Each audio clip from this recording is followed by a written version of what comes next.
राधा कृष्ण चरण कमलेभ्यो नमः। श्रीमद्भागवत महापुराण महात्म्य कथा का 5वां अध्याय। धुंधकारी को प्रेत योनि की प्राप्ति और उससे उद्धार। सच्चिदानंद रूपाय विश्वयुत्पत्त्याद हेतवे तापत्रय विनाशाय श्री कृष्णाय वयं नुमः। सूत उवाच पितर्युपरते तेन जननी ताडिता वृषम् क्ववित्तं तिष्ठति ब्रूहि हनिष्येलतया नचेत। सूत जी कहते हैं, सौनक जी, पिता के वन चले जाने पर एक दिन धुंधकारी ने अपनी माता को बहुत पीटा और कहा, बता धन कहाँ रखा है, नहीं तो अभी तेरी लुआठी अर्थात जलती हुई लकड़ी से खबर लूंगा। उसकी इस धमकी से डरकर और पुत्र के उपद्रवों से दुखी होकर वो रात्रि के समय कुएं में जा गिरी और इसी से उसकी मृत्यु हो गई। योगनिष्ठ गोकर्ण जी तीर्थ यात्रा के लिए निकल गए। उन्हें इन घटनाओं से कोई सुख या दुख नहीं होता था, क्योंकि उनका न कोई मित्र था न शत्रु था। धुंधकारी 5 वैश्याओं के साथ घर में रहने लगा। उनके लिए भोग सामग्री जुटाने की चिंता ने उसकी बुद्धि नष्ट कर दी और नाना प्रकार के अत्यंत क्रूर कर्म करने लगा। एक दिन उन कुलटाओं ने उससे बहुत से गहने मांगे। वो तो काम से अंधा हो रहा था, मौत की उसे कभी याद नहीं आती थी। वह उन्हें जुटाने के लिए वो घर से निकल पड़ा। वह जहां तहां से बहुत सा धन चुरा कर घर लौट आया तथा उन्हें कुछ सुंदर वस्त्र और आभूषण लाकर दिए। चोरी का बहुत माल देखकर रात्रि के समय स्त्रियों ने विचार किया कि यह नित्य ही चोरी करता है, इसलिए इसे किसी दिन अवश्य राजा पकड़ लेगा। राजा यह सारा धन छीनकर इसे निश्चय ही प्राण दंड देगा। जब एक दिन इसे मरना ही है, तब हम ही धन की रक्षा के लिए गुप्त रूप से इसको क्यों न मार डालें। इसे मारकर हम इसका माल मत्ता लेकर जहां कहीं चली जाएंगी।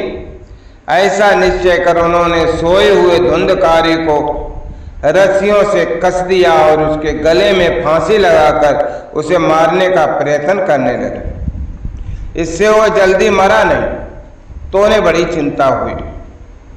तब उन्होंने उसके मुख पर बहुत से दहकते हुए अंगार डाले।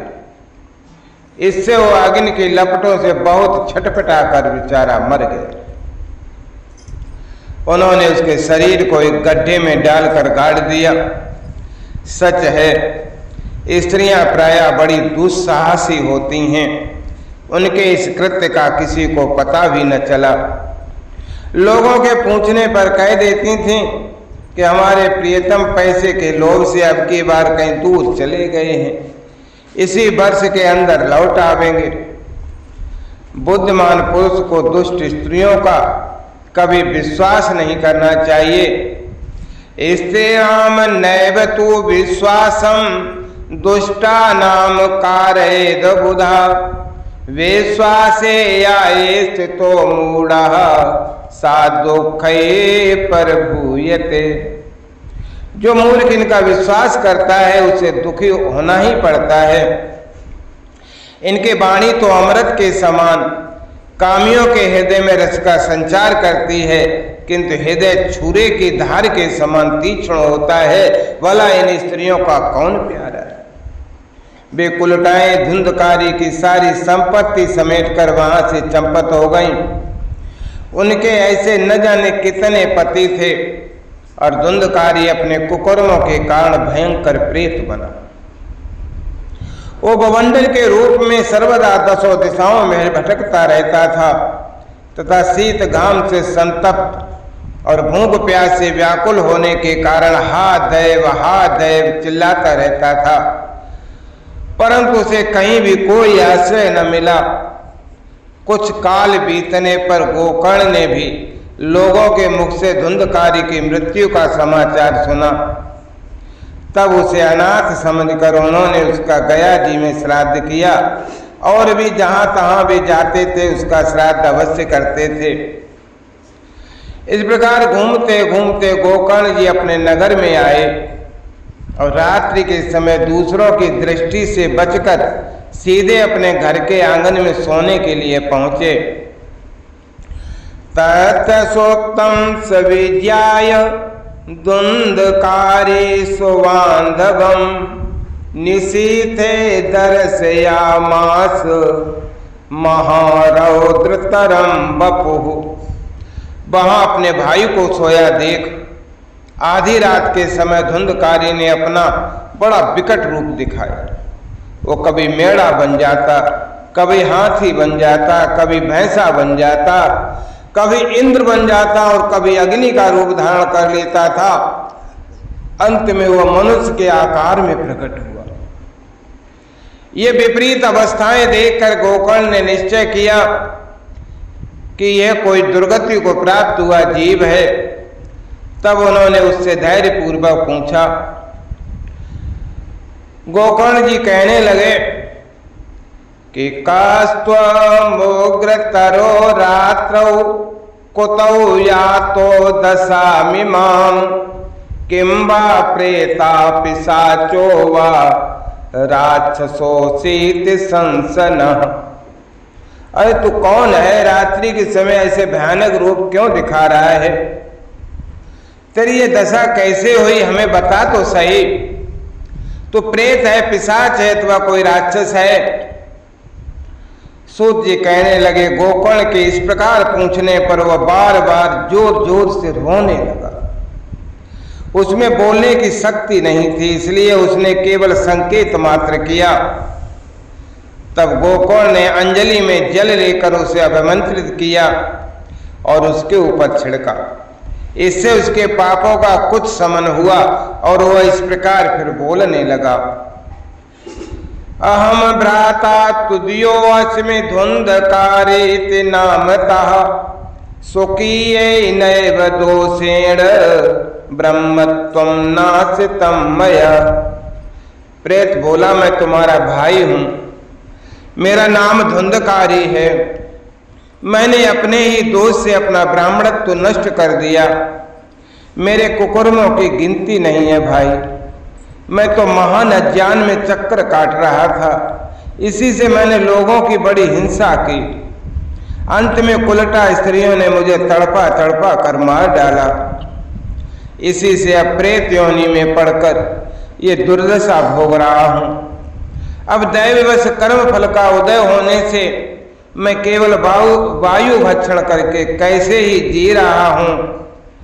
अहो बंधो कृपा सिंधो भ्रातर मामासु मोचय गोकर्णो वचनम श्रुत्वा तस्मै वाक्य मथा ब्रवीत।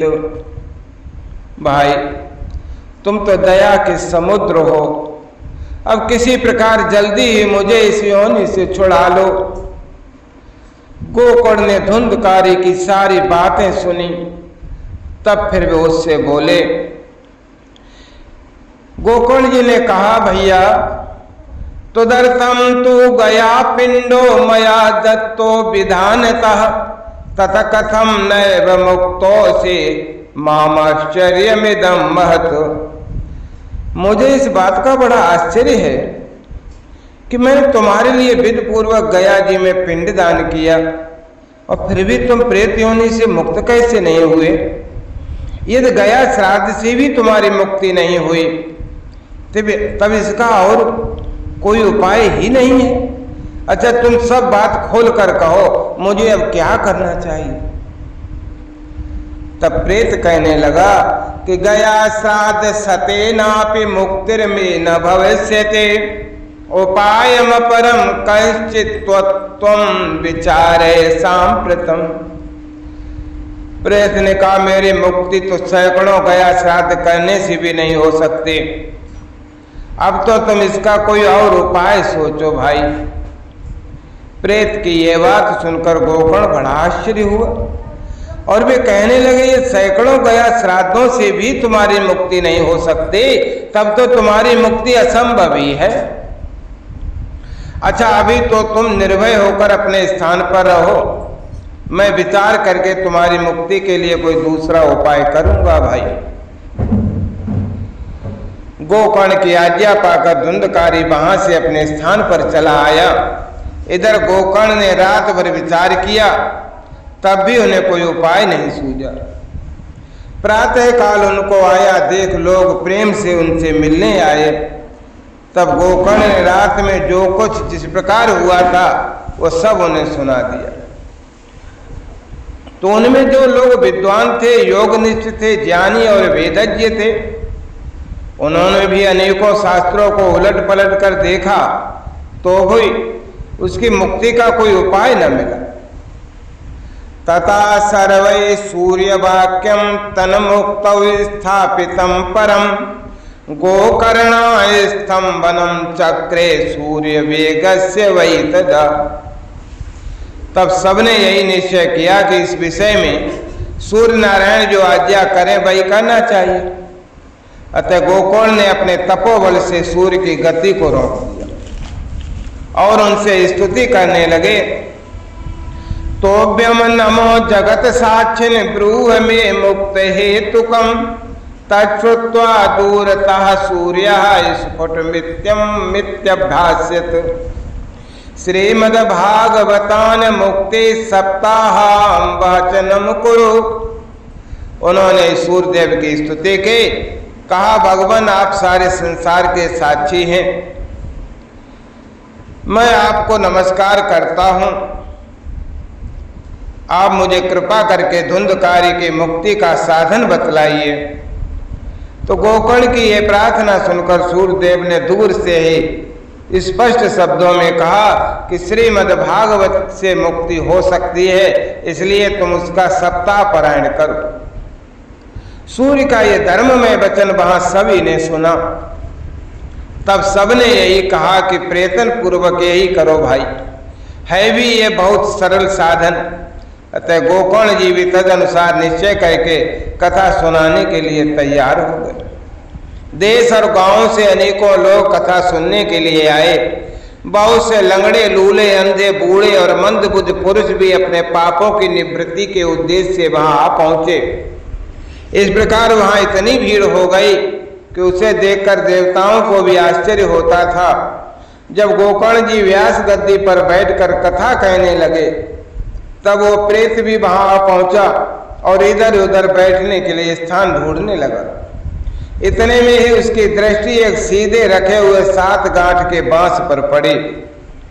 उसी के नीचे के छिद्र में घुसकर वह कथा सुनने के लिए बैठ गया। वायु रूप होने के कारण वो बाहर कहीं बैठ सकता नहीं था, इसलिए बांस में घुस गया।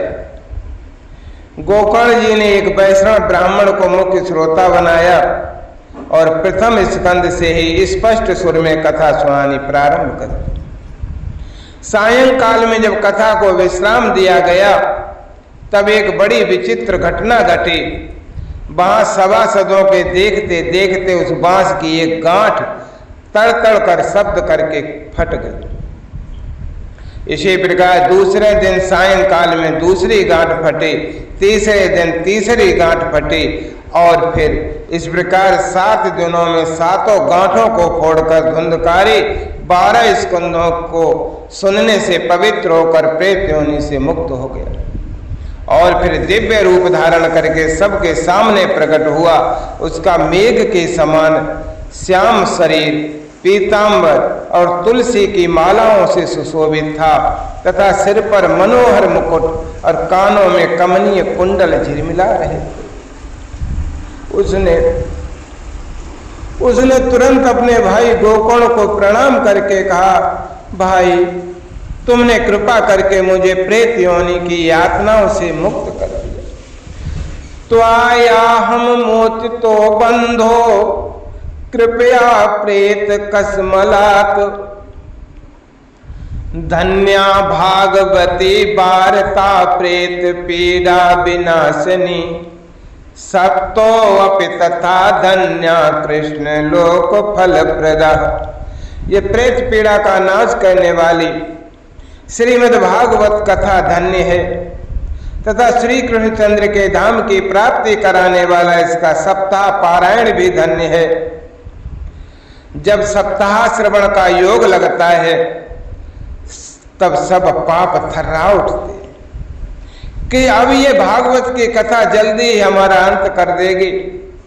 जिस प्रकार आग गीली सूखी छोटी बड़ी सब तरह की लकड़ियों को जला डालती है, उसी प्रकार ये सप्ताह श्रवण मन वचन और कर्मों द्वारा किए हुए नए पुराने बड़े छोटे सभी प्रकार के पापों को भस्म कर देती। विद्वानों ने देवताओं की सभा में एक बार कहा कि जो लोग इस भारतवर्ष में श्रीमद् भागवत की कथा नहीं सुनते उनका जन्म वृथा ही। अकथा श्राविणाम पुंसाम निष्फलम जन्म कीर्तितम। भला मोह पूर्वक लालन पालन करके यदि इस अनित्य शरीर को हृष्ट पुरुष और बलवान भी बना लिया तो भी श्रीमद् भागवत की कथा सुने बिना इससे क्या लाभ हुआ। अस्थियां ही शरीर के आधार स्तंभ हैं। नस नाड़ी रूप रस्सियों से ये बंधा हुआ है। ऊपर से इस पर मांस और रक्त थोप कर इसे चर्म से मढ़ दिया गया है। इसके प्रत्येक अंग से तो दुर्गंध आती है क्योंकि ये तो मलमूत्र का भांड ही है। वृद्धावस्था और शोक के कारण ये परिणाम में दुखमय ही है। रोगों का तो ये घर ही ठहरा, ये निरंतर किसी न किसी कामना से पीड़ित रहता है। कभी इसकी तृप्ति तो होती नहीं। इसे धारण किए रहना भी एक भार ही समझो। इसके रोम रोम में दोष भरे हुए हैं और नष्ट होने में इसे एक क्षण भी समय नहीं लगता। अंत में यदि इसे गाड़ दिया जाए तो कीड़े बन जाते हैं, कोई पशु खा जाता है तो विष्ठा बन जाती है और अग्नि में जला दिया जाता है तो राख की ढेरी बन जाती है। ये तीन ही इसकी गतियां बताई गई हैं। ऐसे आयस्थ शरीर से मनुष्य अविनाशी फल देने वाला काम क्यों नहीं बना लेता। जो अन्न प्रातः काल पकाया जाता है वो सायंकाल तक बिगड़ जाता है, फिर उसी के रस से पुष्ट हुआ शरीर की नित्यता कैसी। इसलिए लोक में सप्ताह श्रवण करने से भगवान की शीघ्र ही प्राप्ति हो सकती है। अतः सब प्रकार के दोषों की निवृत्ति के लिए एकमात्र यही साधन है। जो लोग भागवत की कथा से वंचित हैं वे तो जल में बुदबुदे और जीवों में मच्छरों के समान केवल मरने के लिए पैदा होते हैं। भला जिसके प्रभाव से जड़ और सूखे हुए बांस की गांठें फट सकती हैं, उस भागवत कथा का श्रवण करने से चित्त की गांठें का खुल जाना कौन सी बड़ी बात। सप्ताह श्रवण करने से मनुष्य के हृदय की गांठ खुल जाती है भाई। उसके समस्त संशय छिन्न भिन्न हो जाते हैं और सारे कर्म क्षीण हो जाते हैं। यह भागवत कथा रूप तीर्थ संसार के कीचड़ को धोने में बड़ा ही पटु है। विद्वानों का कथन है कि जब ये हृदय में स्थित हो जाता है तब मनुष्य की मुक्ति निश्चित ही समझनी चाहिए। एवं ब्रुवति वै तस्मिन् विमान मागम तदा वैकुंठवासिभिर्युक्तम प्रस्फुरदीप्त मंडलम।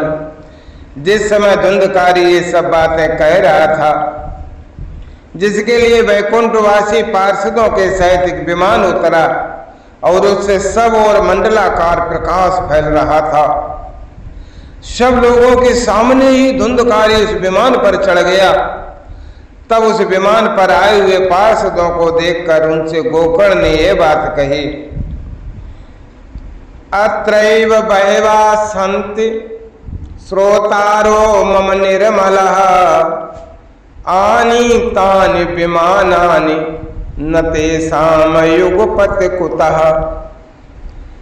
गोकर्ण ने पूछा, भगवान के प्रिय पार्षदों, यहाँ हमारे अनेकों शुद्ध हृदय श्रोतागण हैं, उन सबके लिए आप लोग एक साथ बहुत से विमान क्यों नहीं लाए? हम देखते हैं कि यहाँ सभी ने समान रूप से कथा श्रवण की है, फिर फल में इस प्रकार का भेद क्यों हुआ, ये तो बताइए।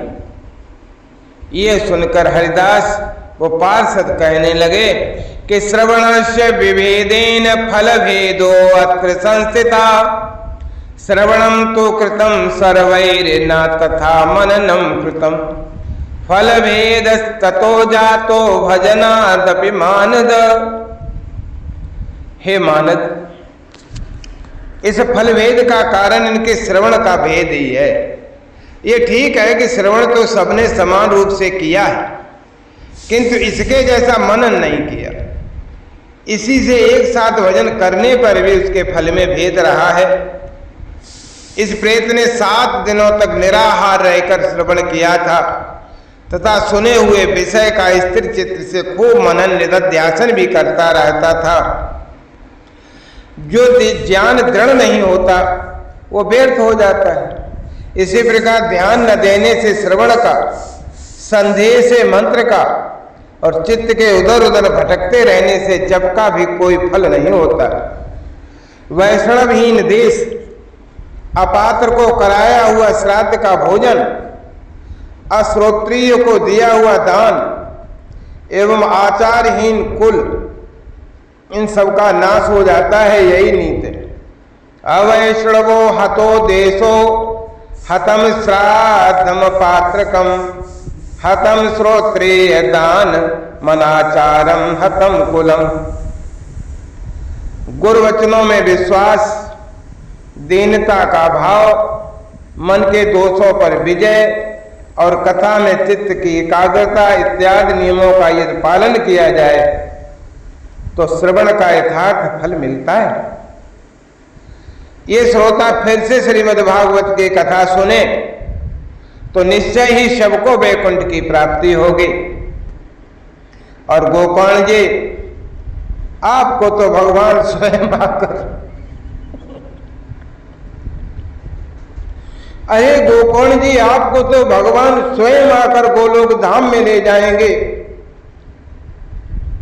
यो कहकर वे सब पार्षद हर कीर्तन करते हुए वैकुंठ धाम को चले गए। गोकर्ण तब गोविंदो गोलोकम दास्यति स्वयं। फिर श्रावण मास में गोकर्ण जी ने फिर उसी प्रकार सप्ताह क्रम से कथा कही और उन श्रोताओं ने फिर से कथा सुनी। नारद जी, इस कथा की समाप्ति पर जो कुछ हुआ वो सुनिए। वहां भक्तों से भरे हुए विमानों के साथ भगवान प्रकट हो गए। सब ओर से खूब जय जयकार और नमस्कार की ध्वनियां उठने लगी। भगवान स्वयं हर्षित होकर अपने 5 जन शंख की ध्वनि करने लगे और उन्होंने गोकर्ण को तो हृदय से लगा लिया। और हृदय से लगाते ही भगवान ने गोकर्ण को अपने समान बना लिया। उन्होंने क्षण भर में ही अन्य सब श्रोताओं को भी मेघ के समान श्याम वर्ण, रेशमी पीताम्बर धारी तथा किरीट और कुंडलाद से विभूषित कर दिया। अरे बहुत कहने से क्या, तदग्रामे स्थिता जीवा आश्व चांडाल जातया विमाने स्थापितास्ते अपि गोकर्ण कृपया तद।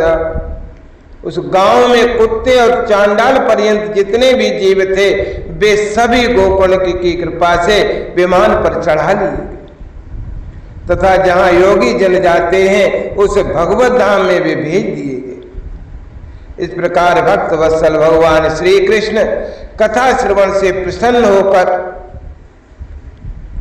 गोकर्ण जी को साथ ले अपने ग्वाल वालों के प्रिय गोलोक धाम में चले गए। पूर्व काल में जैसे अयोध्यावासी भगवान श्री राम के साथ साकेत धाम से धारे थे, ठीक उसी प्रकार भगवान श्री कृष्ण सबको योग दुर्लभ गोलोक धाम ले गए। यत्र सूर्यस्य सोमस्य सिद्धानां न गति कदा तमलोकम ही गतास्ते तु श्रीमद्भागवत श्रवात। अरे जिस लोक में सूर्य चंद्रमा और सिद्धों की भी गति नहीं हो सकती, उसमें वे श्रीमद्भागवत श्रवण करने से चले गए। नारद जी, सप्ताह यज्ञ के द्वारा कथा श्रवण करने से जैसा उज्जवल फल संचित होता है, उसके विषय में हम आपसे क्या करें। अजी जिन्होंने अपने कर्ण पुटों से गोकुल जी की कथा के एक अक्षर का भी पान किया था, वे फिर माता के गर्भ में क्यों आने लगे। अरे जिस गति को लोग वायु जल या पत्ते खाकर शरीर सुखाने से, बहुत काल तक घोर तपस्या करने से और योगाभ्यास से भी नहीं पा सकते, उसे वे सप्ताह श्रवण से सहज में ही प्राप्त कर सकते हैं। इतिहास मिमम पुण्यम साडिल्यो अपि मुनीश्वरः पठते चित्रकूटस्थो ब्रह्मानंद परिप्लुतः। इस परम पवित्र इतिहास का पाठ चित्रकूट पर विराजमान मुनीश्वर साडिल्य भी ब्रह्मानंद में मगन होकर करते रहते हैं। यह कथा बड़ी ही पवित्र है। एक बार की श्रवण से ही समस्त पाप राशि को भस्म कर देती है। यदि इसका श्रद्धा के समय, श्राद्ध के समय पाठ किया जाए तो इससे पितृगण को बड़ी तृप्ति होती है और फिर नित्य पाठ करने से मोक्ष की प्राप्ति होती है। एक श्री पद्म पुराणे उत्तराखंडे श्रीमद्भागवत महात्म्ये गोकर्ण मोक्ष वर्णन नाम पंचमो अध्याय। जय राधा राधा, जय राधा जय श्री राधा, जय कृष्णा कृष्णा जय कृष्णा जय श्री कृष्णा।